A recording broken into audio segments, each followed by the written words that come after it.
So we're going to start this off with me asking a few questions. After the questions, it's going to be an open Q&A. Anyone can feel free to get the mic and ask any questions with him. And then after the Q&A, then we will start the book signing. Okay? So we'll start off. So David, it's been a while since we first met. I know that you've been interested to come to Manila since I think 7 years back with the help of Asia Pop. I'd like to thank Asia Pop for helping me here. Okay? So first question is, how did you get your first break into comics? How about that? Is that better? Okay. My very first break for comics, I had made some small independent comics when I was younger, and it wasn't until I did the Kabuki book, which I did as kind of as my senior thesis in literature when I was in college. It was really my college project. That very book that they have here at the bookstore, the Library Edition Volume 1, that collects the very first stuff, the very first Kabuki work that I was doing when I was in college. It collects my first black and white books, my first painted works. And in those early days, I just thought of myself as a writer primarily. So I was actually searching for other artists who would draw my book for me.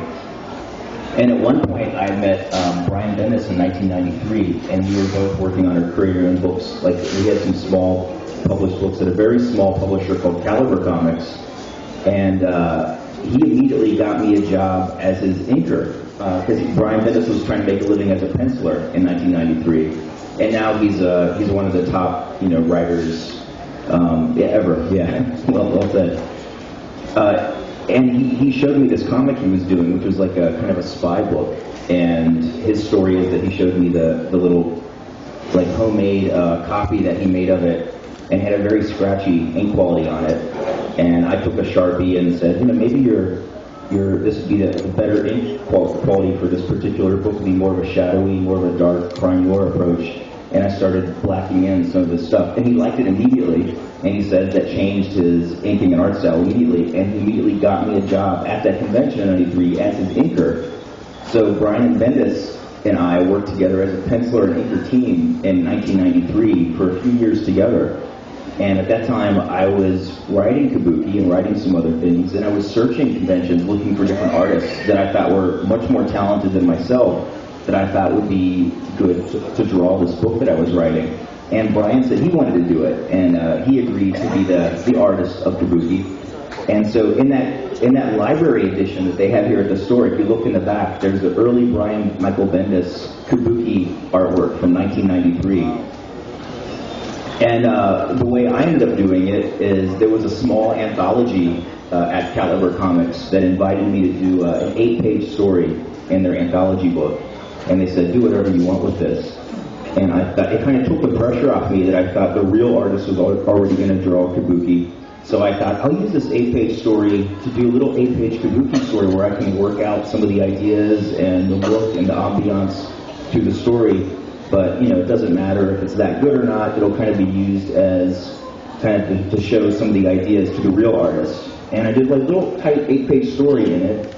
And it was kind of fun, and I was happy with it. And so for another anthology, I did another little 8-page story, and then another little 8-page story. And soon I had 4 different 8-page stories. And somehow I kind of tricked myself into doing the book just by doing it 8 pages at a time. And I thought, well, with four 8-page stories, I could put those together and have a 32-page book. And that's what became the very first Kabuki book. And I kind of did that as a one-shot, still thinking that the real artist will still do it after. But it immediately did well, and it did well enough for me to make a living at it. So I just kept doing it on my own. And so I started turning the artwork in as school projects.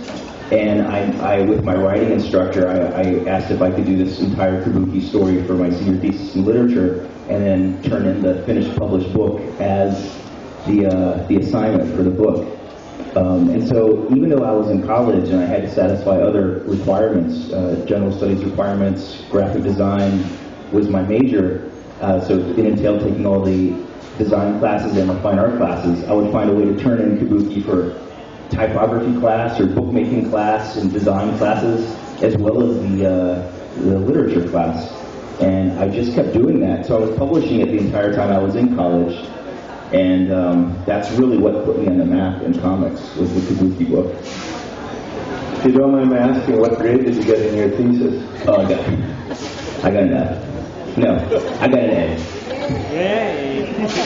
Okay, what is it about the medium of comics that makes you so passionate about it? Well, when I was in high school, all my life, I had made so many different kinds of things. I loved writing stories. I loved acting things out. I loved sculpting, photography, painting. I loved all these different things. And then when you're in high school, you start to sense the expectations of the adult world that you eventually have to find a job, and you start to think that you have to choose something that you can major in college that could then be a job.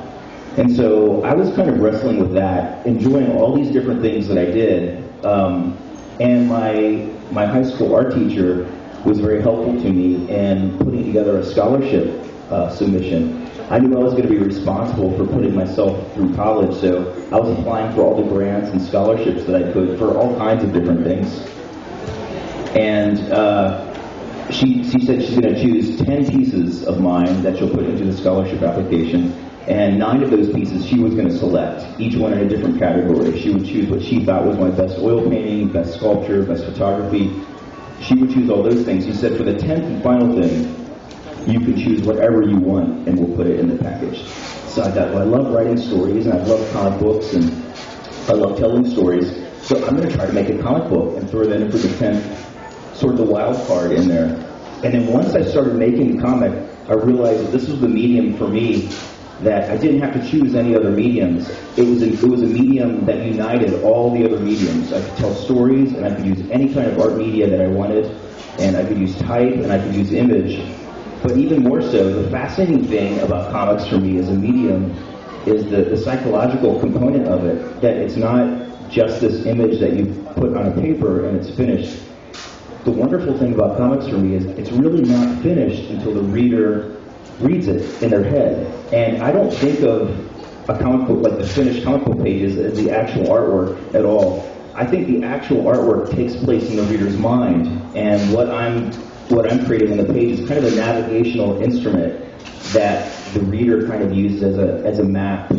It's almost like the comic book page to me is as different from the real art as your GPS on your phone is different from the real geography it's meant to describe.